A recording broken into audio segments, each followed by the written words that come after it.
नमस्कार दोस्तों, मैं इंजीनियर अंकित सिंह आप सभी का बहुत बहुत स्वागत करता हूं आपके अपने इस यूट्यूब चैनल पर। दोस्तों आज की वीडियो में मैं आपको बताने वाला हूं, जब भी कभी आप अपने घर के लिए टाइल्स खरीदने जाते हैं मार्केट, तो ऐसी कौन सी ज़रूरी बातें हैं जो आपको पहले ही पता कर लेनी चाहिए। अक्सर होता है क्या है कि टाइल्स खरीदते समय कुछ लोग छोटी छोटी गलतियाँ कर देते हैं, जिनका जिक्र मैं इस वीडियो में करने वाला हूँ। सो प्लीज़ वीडियो में एंड तक बने रहना ताकि आप सारी नॉलेज ले पाएँ जो भी मैं आपको बताने वाला हूँ। बेसिकली ये जितने भी मैं आपको पॉइंट बताऊँगा वो मैं अपने तजुर्बे से बता रहा हूँ, जो मैंने फेस किया और जो मुझे लगता है कि हाँ ये बातें आपको पता होनी ही चाहिए अगर आप एक अच्छी टाइल्स को खरीदना चाहते हैं। जैसे कि आप सभी जानते हैं कि मार्केट में क्या हो गया कि आजकल आप देखेंगे कि टाइल्स की डिमांड काफ़ी ज़्यादा हो गई है। चाहे आप घर की फ्लोरिंग को ले लो, चाहे आप घर की दीवारों को ले लो या बाहर के एलिवेशन में ले लो, आपको हर जगह टाइल्स देखने को मिलेंगी।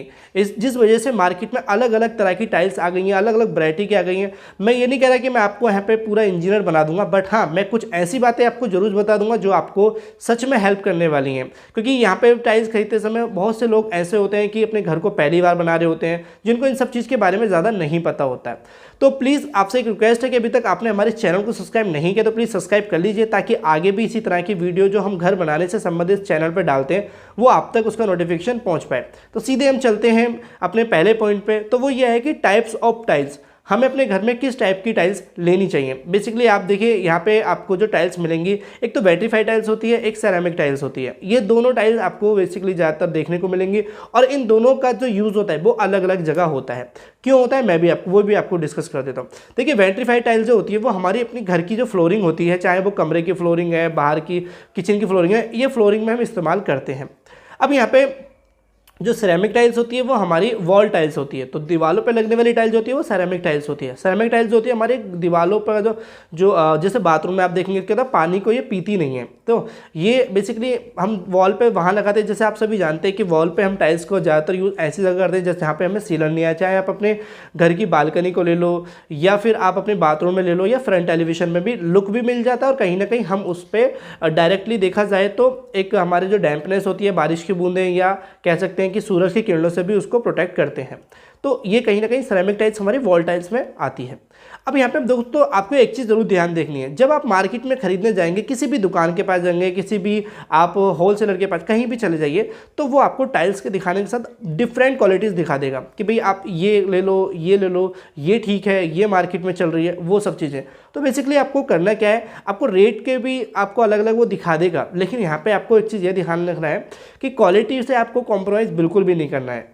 देखिए टाइल्स की मतलब देखा जाए तो कुछ लोग बोलते हैं कि टाइल्स एकदम टूट जाती है, बट हाँ मैं बोलूँगा टाइल्स इतनी जल्दी भी नहीं टूटती है। अगर कंपैरिजन करें तो आप एक अच्छी क्वालिटी की टाइल्स ले लेते हैं। जैसे कि मार्बल होता है, मार्बल तो खुद एक मजबूत चीज़ है, बट टाइल्स की बात भी करें तो वो नॉर्मली जो हमारे घर में कुछ छोटा मोटा सामान गिरता है तो भी नहीं टूटती अगर आप एक अच्छी क्वालिटी की ले लेते हैं। तो टाइल्स आपकी ऐसी होनी चाहिए जो ड्यूरेबल हो, लंबे समय तक चले। ऐसा नहीं हो कि वहाँ पर आप थोड़ा सा कॉम्प्रोमाइज़ कर लें रेट को लेकर और फिर आप ऐसे ही कोई बी कैटेगरी की या कह सकते हैं लो क्वालिटी की टाइल्स आप खरीद लें। तो क्वालिटी से आपको कॉम्प्रोमाइज़ बिल्कुल भी नहीं करना है। मैं आगे बताऊँगा आपको कि आप कितने रुपये तक की टाइल्स किस कंपनी की आपको मिल जाती है जो आपके लिए ठीक रहेगी, उस हिसाब से आप अपना बजट मैनेज कर लेना। अब हम बात करेंगे कलरिंग की। टाइल्स की कलरिंग भी बहुत बड़ा रोल रखती है हमारे घर के लिए, क्योंकि देखो हमारे घर में क्या होता है, रूम की फ्लोरिंग होती है, वॉल की टाइल्स होती हैं। अब यहाँ पे अलग अलग रूम आ जाते हैं, हमारे ड्राइंग रूम आ जाता है, बेडरूम आ जाता है। अगर आपके घर में बच्चे हैं तो आप बच्चों का रूम अलग बना रहे हैं तो उसमें। तो ये कलरिंग की बात करूँ तो आपको दो चीज़ें ध्यान देनी होंगी। या तो देखो लोग बार मैचिंग करके लेके चलते हैं कि हमारे घर की जो दीवारों के कलर होंगे उसी के कंपैरिजन में या उसी से मिलता जुलता हम अपने फ्लोरिंग का टाइल्स का कलर देंगे, या फिर कुछ लोग फ्लोरिंग की टाइल्स के कंपैरिजन के हिसाब से ही दीवार के कलर रखते हैं। तो यहाँ पे आप दोनों चीज़ें देख लें, पर मैं यहाँ पे प्रीफर करूँगा आपको कि आप जितना लाइट कलर लोगे अपनी फ्लोरिंग के लिए वो उतना ठीक रहता है, हमारे आंखों में भी नहीं चुभता है और एकदम लाइट रहता है, वो कहीं भी किसी भी कलर से मैच खा ही जाता है। आप चाहें तो क्रीम कलर ले सकते हैं, थोड़ा हल्का वाइट कलर ले सकते हैं, ग्रे में जा सकते हैं, बहुत से कलर आपको मिल जाएंगे, बट लाइट लेना है फ्लोरिंग टाइल्स के लिए। अब यहाँ पे जैसे मान लीजिए कुछ लोग पूछते हैं मुझसे कि सर हमें एक ही कलर की टाइल्स लगानी चाहिए रूम में या कॉम्बिनेशन करके लगाना चाहिए।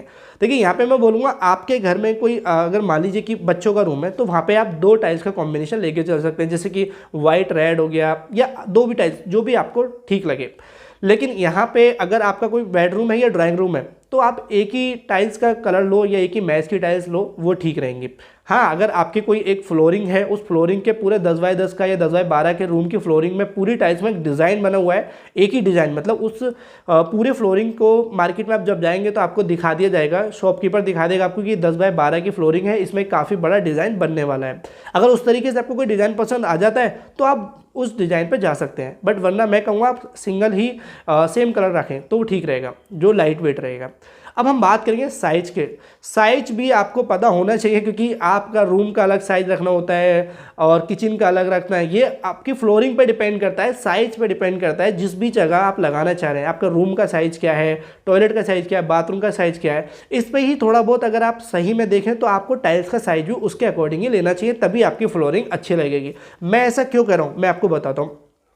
जैसे मान लीजिए कि आपका कोई रूम है, अब उस रूम का साइज मान लीजिए कि वो 8x10 का है, ठीक है, तो ज़्यादा बड़ा रूम नहीं है। अब उस कंडीशन में आपको मार्केट में टाइल्स देखो 2x2 की भी आती है, 1x1 की भी आती है, 2x3 की भी आती है और इससे बड़ी भी आती है। अब 10x8 के रूम में आप 2x3 की टाइल्स लगाओगे तो लगाने को तो लग जाएगी, बट होगा क्या कि आपका रूम एक तो वैसे ही छोटा है, बड़ी टाइल्स लगने से और छोटा दिखने लगेगा। तो यहाँ पे आपको साइज पे भी देख के चलना पड़ेगा। पर यहाँ पे फिर भी नॉर्मली जो रूम के साइज होते हैं वो 10x12, 10x10, 10x15, 14 इस तरीके से होते हैं। तो यहाँ पे आप 2x2 की टाइल्स फ्लोरिंग में लेके चल सकते हैं।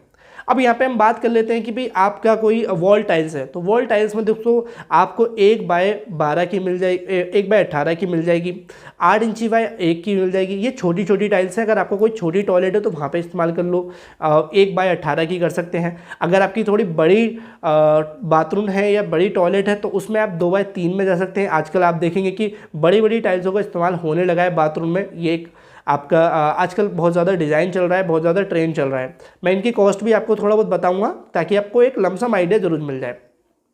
अब आपने साइज को देख लिया भाई, साइज किस उसमें रखनी है, कहाँ कैसे देनी है। लॉबी में आप अगर कोई लॉबी है, आप उसमें टाइल्स देना चाहते हैं तो वहाँ पे आप थोड़ा बड़ा साइज लिख लीजिए, क्योंकि आपकी टाइल्स भी की जो ग्रुपिंग बनेगी या जो जॉइंट बनेंगे वो थोड़े कम बनेंगे, क्योंकि लॉबी का एरिया जाहिर सी बात है हर किसी का थोड़ा बड़ा ही होता है। तो वहाँ पर आप 2x3 की टाइल्स में जा सकते हैं।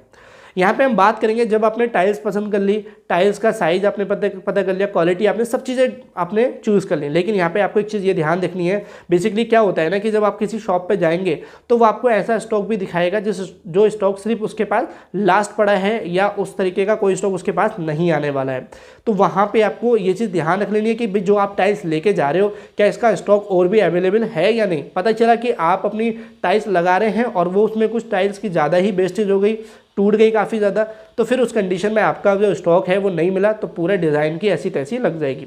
इस कंडीशन में अगर आप खरीद रहे हैं तो भी आप कम से कम 5 से 10% या 5 से 8% जितनी भी टाइल्स आपने निकाली या जितना स्क्वायर फीट आपका लग रहा था उतना ऐड करके आप खरीदें, ताकि कुछ भी अगर थोड़ा बहुत टूटता है तो आप वहाँ पे मैनेज हो जाए। वरना आप थोड़ा ये चीज़ तो एक एडिशनल है कि स्टॉक में आपको मिल जाता है, वरना कुछ रेयर केस होते हैं कि आपको डिज़ाइन पसंद आ गया है पर स्टॉक उसमें ज़्यादा नहीं है। तो ये चीज़ें ज़रूर ध्यान रखें। आपकी जो भी आपकी ग्राउंडिंग होती है, जैसे मान लीजिए कि आपके ग्राउंडिंग क्या होता है, जैसे हम उसमें ग्रुप दे के भरते हैं तो उसी कलर की ग्रुप आप देते हैं। ग्रुप हम छोड़ते हैं ना 4 mm का 5 mm का ग्रुप आप देखेंगे टाइल्स में, तो वहाँ पे क्या होता है ना कि आपको उसमें जो हमारी ग्राउंडिंग की जाती है तो वो भी उसी कलर की करते हैं आप टाइल्स के कलर की, तो काफ़ी अच्छा मैच आ जाता है। ये चीज़ें भी ध्यान रखनी पड़ती हैं।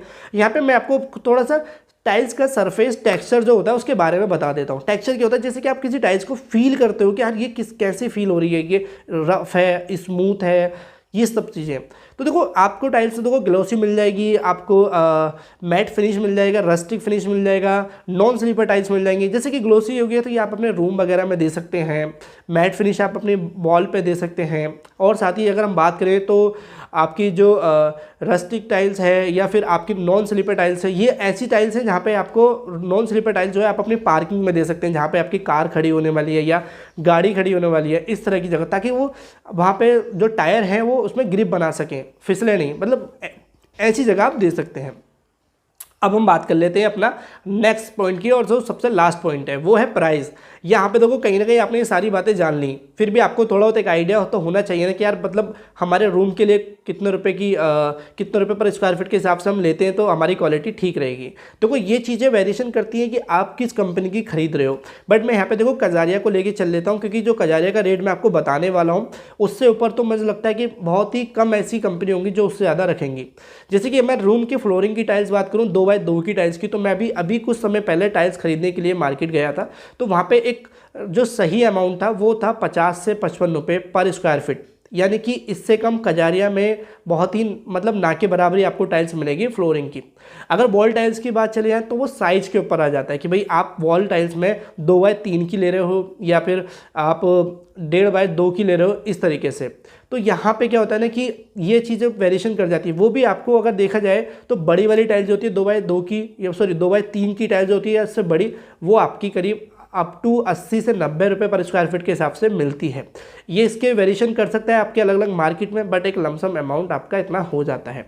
तो आप क्वालिटी से कॉम्प्रोमाइज़ मत करना टाइल्स की, वरना क्या होता है ना काफ़ी वेस्टेज आपको मिलने वाली है अगर आप क्वालिटी से कॉम्प्रोमाइज़ कर लेते हैं। थोड़ा प्राइस आप हाइक करके चलें ताकि आप अच्छी क्वालिटी की टाइल्स खरीद पाएँ। देखो मैंने जो भी ये बातें बताई हैं अपने तजुर्बे से आपको शेयर की हैं, मुझे लगा कि हाँ ये बातें ऐसी हैं कि सच में एक टाइल्स खरीदने वालों को पता होनी चाहिए। अब यहाँ पे मैं सबसे पहले शुक्रिया अदा उन लोगों का करूँगा जो लोग अभी तक वीडियो में बने रहे हैं, अभी तक वीडियो को देख रहे हैं, तो कहीं ना कहीं आप अपने घर को लेकर सीरियस है, तो यहाँ पे उनके लिए फिर से शुक्रिया।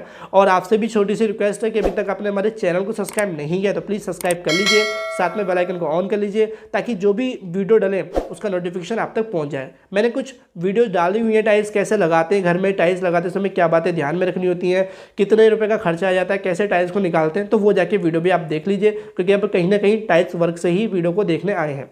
Thank you for watching video, मिलता हूँ अपनी नेक्स्ट वीडियो पर।